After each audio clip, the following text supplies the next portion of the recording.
Prithviraj slurry फिल्टरला येथे दाखविल्याप्रमाणे एकूण 6 कनेक्शन्स आहेत. समोरील बाजूस 2 कनेक्शन्स आहेत. उजव्या पायात एक व डाव्या पायात आणखी एक कनेक्शन आहे. इन्स्टॉलेशन करताना युनिट सोबत आलेले सर्व सामान तयार ठेवा. या व्यतिरिक्त आपल्याला पाण्याची पाईपलाईन फिल्टरपर्यंत आणण्यासाठी, त्याला चालू बंद करण्यासाठी लागणारे ball valve, tee, elbow, Teflon tape, solution वगैरे सामान विकत आणून तयार ठेवा. सर्वप्रथम समोरील बाजूस असलेले डावीकडील कनेक्शन करून घेऊ. 1 इंची एमटीएला टेफ्लॉन टेप लावून तो इथे थ्रेड करून घ्या. आता यामध्ये एक लहान पाईपचा तुकडा लावून त्याला टी बसवून घ्या. त्यापुढे दिलेला निळ्या रंगाचा बॉल व्हॅल्व बसवून घ्यावा. आता या बाजूचे कनेक्शन करूया. 1 इंची एमटीए इथे थ्रेड करून घ्या व त्याला लहान पाईपचा तुकडा लावून लाल रंगाचा बॉल व्हॅल्व जोडा.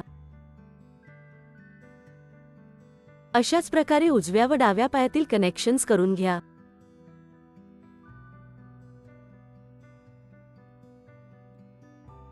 आपल्याला पाण्याचे कनेक्शन 2 ठिकाणी जोडायचे आहे. समजण्यासाठी इथे हिरवे स्टिकर्स लावलेले आहेत. या टीमध्ये एक पाण्याचे कनेक्शन जोडून घ्यावे. वरील बाजूस एमटीए लावून त्याला दुसरे पाण्याचे कनेक्शन जोडावे. मागील बाजूस असलेले 2 इंची बॉल व्हॅल्व थ्रेड करून घ्या.